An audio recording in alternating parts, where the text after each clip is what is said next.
Экстрим біреулер үшін yol түрі болса, икенчеләр үшін күңел халәте. Адреналин изләүче кешеләрнең саны арта бару нәрсә белән бәйле? Алар белән нәрсә идарә итә? Эфирдә Тояның тас тапшыруы Суида Венера әйтүе исәнмесез. Хәерле кич, мөхтәрәм кунаклар. Алда яңгыраган фикергә карашыгызны төймәләр аша җиткерә аласыз. Яшелгә басып килешүегезне, кызылга басып килешмәүегезне. Элек кешеләр диңгез буенда кызынып яту хакында хыялланса, бүген тау упкын, диңгез төбе, парашют, анда тагын нәрсәләр бар. Һава шарлары кебек шундый экстремаль ялларны сайлар һәм аларның саны елдан-ел арта. Менә ничек уйлыйсыз, нәрсә белән бәйле бу? Барыгызга да әлеге сорау. Ни өчен кешеләр экстремаль ялларны күбрәк үсетә башлады? Соңгы вакытта кешеләр яңа ниндидер хисләр эзли, яңа үзенең түрендә булган ниндидер хисләрен чыгару юлларын эзли. Чөнки инде ниндидер классик ял, совет заманында ял иткән теге Ялтада булай итеп теге корсак белән булай итеп фотога төшеп. Андый ял инде безгә яшьләргә дә туры килми, безнең тиз дөньяга миңа калса туры килми. Безнең гомумән күн барышына туры килми. Һәм инде монда җыелган яшьләр миңа калса, алар барысыдан ничектер дөнья белән бергә атларга тырышалар, һәм үзләрен эзлиләр, һәм гомумән яңа хисләр эзлиләр. Шуның белән бәйле. Килешәсезме, мөхтәрәм кунаклар? Мөмкинлекләр күбәйдеме, үзебез үзгәрдекме? Беренчедән тормыш рәвеше дә аның хәзерге вакытта теге ничектер сүлпәнрәк, элекке кебек теге кешеләр заводларда иртәдән кичкә хәтле эшләмиләр. Һәм инде теге тормыш рәвеше сүлпәнрәк булгач, инде кешегә ниндидер үзенең адреналинын чыгаруга мөмкинчелек эзли. Ягъни инде ул хәзер теге инде бу авыр тормыштан туйдым, хәзер диңгез ярына барып ятам дип кенә уйламый, инде бу теге хәрәкәтсез тормыштан туйдым, хәзер бераз гына селкенеп аласы киләдер дип уйлыйдыр бу.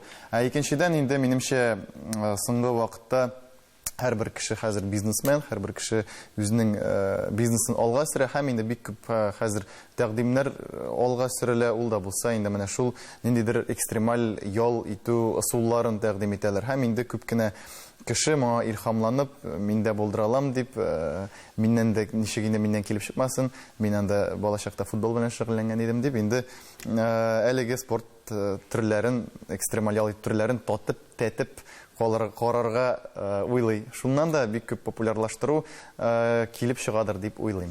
Илгизәр әфәнде, килешәсезме? Замана белән генә бәйлеме ул, әллә алар һәр вакытта булган, бар һәм булачак дип исәплисез? Күбесе белән килешәм, әмма менә мин спорт туризмы буенча как бы вәкиллегемнең.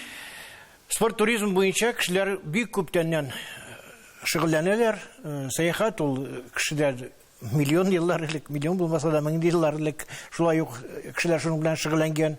Кешеләр яңа районнар, яңа табигатьне күрәсе килгән, яңа елгаларга, яңа тауларга менәргә кирәк. Бу кешеләрнең шундый теләге булган да. Һәм бит әле тауларга менү генә түгел, иң биек тауларга менү. Биек тауларга да шулай да, төрле катлаулы елгалардан йөзеп төшү турында булар. Бөтенесе менә шул кешегә бер яктан ял итү кирәк, икенче яктан адреналин кирәк, өченче яктан үзен сынауга кирәк. Кеше үзен сынамакчы була, шундый авырлыкларны күреп, шундый экстремаль ситуацияләрдә булып. Ни өчен бу авырлыкларны күрәсе киләсең алар? Моның турында әле без тәфсилләбрәк сөйләшербез, әмма тамашачыларыбызга да аңлаешлы булсын өчен иң элек, мин уйлыйм, дөрес булыр иде, таныштырып китсәк, кем нәрсә белән шөгыльләнә икән? Ләйсәнне ни өчен рафтинг? Хәерле кичләр. Рафтинг бик күптәнге хыялым иде. Әле Килиәттә укыган вакытта ук безне һәр вакыт ОБЖ укытучысы гел шулай кызык итеп сөйләде походлар турында, рафтинг турында һәм башкалар. Һәм менә шуннан мөгаен дуслар югыя. Башта компания югыя, инде дуслар табылгач, без бу хыялны тормышка ашырдык. Кайларга барасыз? Бездә андый мөмкинлекләр бармы? Кайсы җирләрдә бәлкем безнең тамашачылар беренче мәртәбә ишетәләрдер, гомумән безнең якларда да рафтинг бармы, ни ул диючеләр дә бардыр. Без Татарстанда түгел, без Мары елгаларын сайлыйбыз. Һәр ел сайын 1 майда монда 50 меңгә якын кеше җыела дип әйтәләр. Монда дөресендә бик күп кеше җыела. Менә күреп торасыз, елгада пробкалар. Менә инде 3нче рәттән без шундый рафтингта катнашабыз. Әлбәттә, бу рафтинг дип бик зур әйтеләдер инде, бит. Ләкин яз көне 1 май суның күтәрелгән вакыты һәм дөрестән анда адреналин бар. Бу бик күңелле. бу гаджетлардан бераз ял итү, бу күңел халәте, бу дөресен дә үзеңне сынау. Елына бер мәртәбә булып чыга. Елына бер мәртәбә, ләкин җәйкене без шулай ук моны кабатлыйбыз. Җәйкене инде моның кадәр адреналин белән булмый. Ләкин анда инде тынычрак, анда инде балалар белән хәтта йөзәргә мөмкин.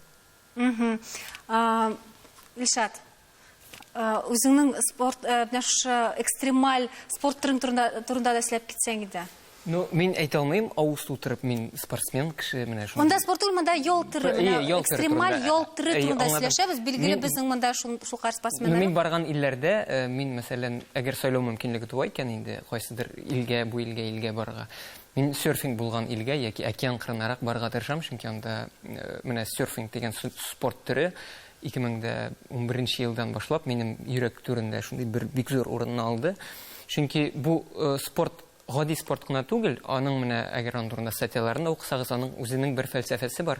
Һәм бәлки бардыр шундый спорт психологлары дигән, бәлки шундый кешеләр бу серфингның шундый феноменын ничектер өйрәнгән. Чөнки аның белән шөгыльләнгәндә синең сознание үзгәрә, синең аңың үзгәрә һәм син гомумән табигатькә, кешеләргә бүтән төрле караш ничектер. Син үзең дә беләсең, синең белән бергә Австралиядә теге вакытны иң беренче тапкырларның берсе ул бер нәрсә белән дә чагыштыра торган түгел. Дулкын көтеп тору, кайбер серфингистлар 2 сәгать үзеннән дулкынын, аңа туры килгән дулкынын менә көтеп торган мөмкинләр һәм зур дулкыннан куркуын, курыкмавын һәм синең ничектер анда менә Ходай белән, Тәңре белән бердәмлеккә ничектер керүе. Тормышның үзе кебек, шулай бит. Аны аңлатып булмый, дөресен әйткәндә, аны барып менә татып карарга кирәк. Шундый хисләр кичерәсез менә тауларга, тауның иң биек башларына менеп басканнан соң. Минем тауларга мәхәббәт барлыкка килде тауны астан, җирдән күргәндә. Беренче тапкыр тауларга барганнан соң, минем өчен дөньядагы иң матур табигать күренеше ул тау. Ул диңгез дә түгел, ул океан да түгел, ул башка бер дә түгел, ул тау. Мин аны күрдем һәм минем ниндидер менә шундый тартылу, дәрт уянды шушы тауга. Минем анда менәсем килде. Минем карлы тауга гына түгел, гомумән тауга менеп, аның һәрбер пещерасында, һәрбер карап, шулай йөрисем килде. Һәм инде менә без тау чаңгысы белән шөгыльләнә башладык. Моңа инде 7-8 еллап бар.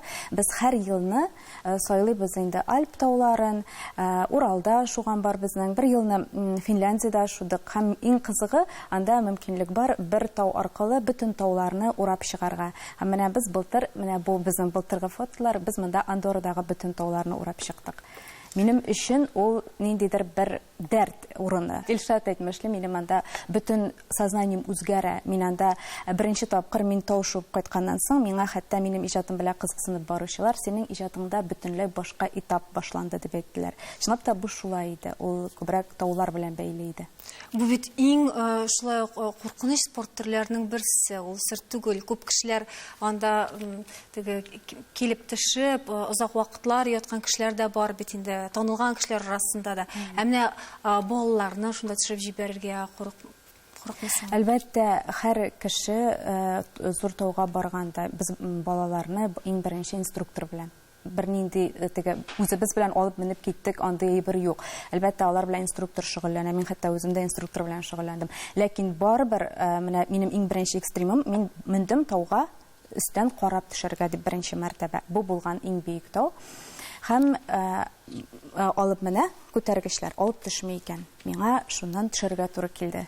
Һәм менә мин шуннан соң инде менә анда экстремның нәрсә икәнен чынлап тойдым. Мин шунда төшеп җиттем бер тапкырда егылмыйча, кире кабат күтәрелеп караганда тауның башы билгеле күренмидер инде. Мин чынлап та төштем микән һәм үзең белән горурлык, үзеңнән шундый канәгатьлек хисе. Мин спортның бөтен төреннән дә менә шулай теге үземнән канәгатьлек хисе кичерер өчен эшлим кебек. Менә иң кызыгы да шунда бит ул бер мәртәбә генә эшләү түгел, икенче мәртәбә аннан соң менү. Әйтик, Рүзәл, беренче мәртәбә роуд джампингтан анда сикергәннән соң икенче мәртәбә менә кабаттагын сикерер идеңме? Мин бер генә сикермәдем, мин әллә ничә тапкыр сикердем. Инде әллә мәртәбә. Әллә ничә мәртәбәләр сикердем. Ничек үзеңә аңлатасың? Әнигә ничек аңлаттың? Әнигә гомумән әнигә андай берләрне аңлатып торырның мәгънәсе. Хәдия күп беренче мәртәбә моны ишетергән. Мәгънәсе юк, әни әйтергәм ки, йөрисез инде шунда вакыт үткәреп, акча әрәм итеп, ул инде бик арзан түгел сикерүләре. һәм беренче тапкырда куркыта, аннары инде икенче, өченче тапкыр син бер сикерсәң, анда мәсәлән, беренче тапкыр 20 метрдан сикерсәң, икенче тапкыр анда 100-150 метрдан сикерсәң дә синең шул хисләр, ләкин курку хисе мәгънәсендә инде синең ниндидер дәрәҗәдән ул инде күтәрелми, ул курку хисе. Ләкин инде яңадан яңа һәр вакыт сикергән саен яңа хисләр аласың. Әлбәттә, мәсәлән, шул ук сноубордта шуганда, шул ук матайда йөргәндә, шул ук менә лыжаларда, чаңгыларда шуганда, анда бар ул тизлек, менә бу адреналин, ниндидер кайф алу. Инде, мәсәлән, монда син очасың, шул ук парашюттан сикергәндә, шул ук менә бу нәрсәле нидән сикергәндә төрле күперләрдән, анда мондагы тизлек белән минемчә бернинди тизлек тә әлегә чагыштыра алмыйсың. Ни өчен эшлисең соң син аны? Менә үзеңә ничек аңлата алдың? Ни өчен син менә шуннан беренче мәртәбә сикердең һәм икенче мәртәбә бу тагы да кызыграк. Ни өчен икенче мәртәбә сикердең? Беренче мәртәбә сикергәндә ниндидер ул спорлашу гына иде. Әйдә, мин сикерәм, син сикерә алмыйсың, тегеләй булай. Инде шуннан соң бер сикергәннән соң икенче тапкыр анда Сочида булдык әле, әйдә сикереп карыйк әле, шулай гына анда ниндидер. Ләкин әгәр дә мәсәлән шунда хәтле барып, инде шунда хәтле килеп күреп сикермәгән булсам, минемчә ничектер теге ялым булмаганда кебек уйлап куяр идем хәтта ничектер. Ничегендә шунда хәтле килдем дә иң биегеннән, иң куркынычыннан сикермәдем. Безнең тамашачылар гомумән аңламаска мөмкин. Нәрсә турында сөйләшәләр соң булар? Ни өчен кирәк аннан сикерергә, ләкайлардан иң бик җирләргә менергә, иң тирән җирләргә төшергә, упкынга төшергә һәм башкасы. Гомумән алганда, мөхтәрәм җәмәгать, безнең экстремалларның фәлсәфәсе хакында сөйләшүбезне дәвам иттербез. Рекламадан соң бездән аерылмагыз.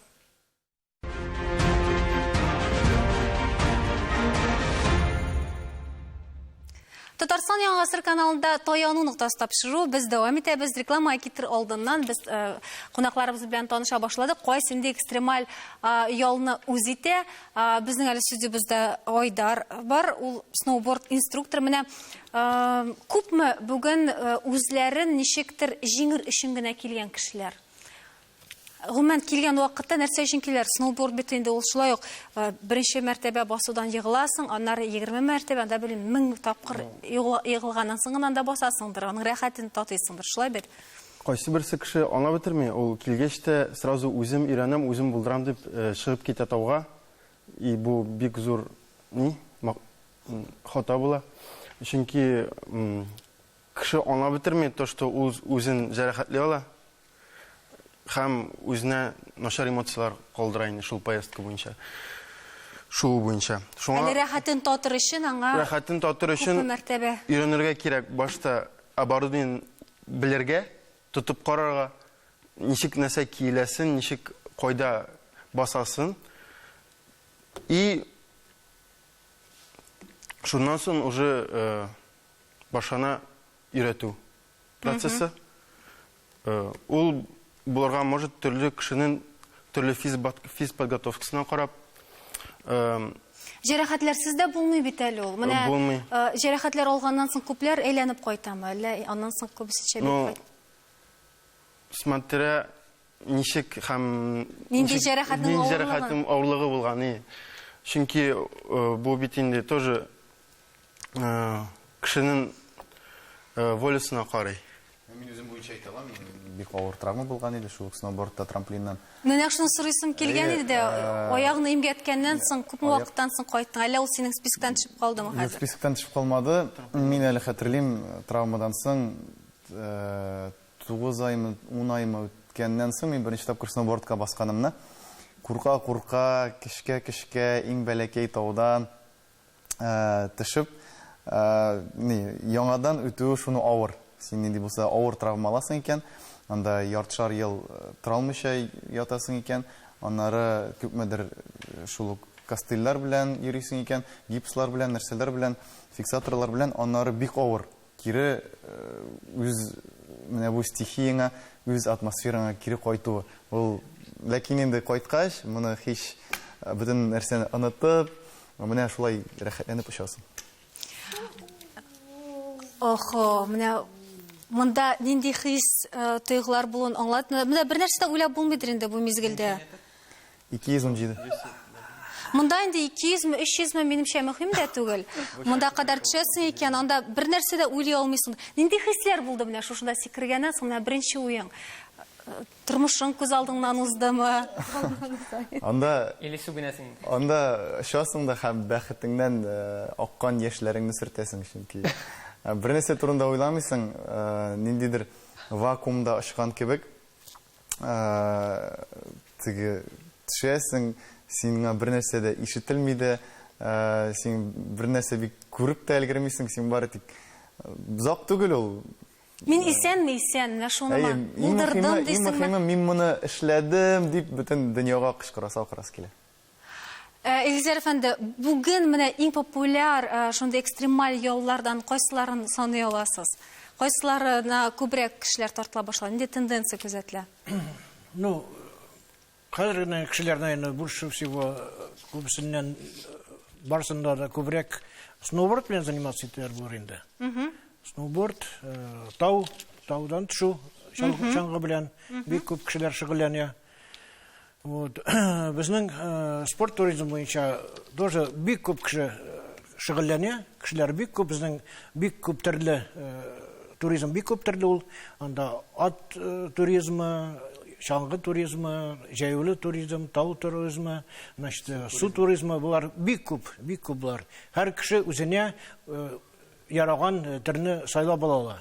Шулай да менә ниндидер бер портреттан төзи аласызмы? Әйтик, менә экстремальләргә хас булган сыйфатлар, менә әгәр дә сурәтләп күрсәтсәгез, ниндирәк ул? Ну, бик кыен, конечно. Бәлкем башкалар да Экстремаль спорт белән шөгыльләнгән кеше миңа калса һәрвакыт ул иреклерәк үзен тота. Гомумән, кешеләр белән, үзе белән ничектер ул тормыш алдында булган авырлыклар алдында ничектер үзен җиңелрәк тота.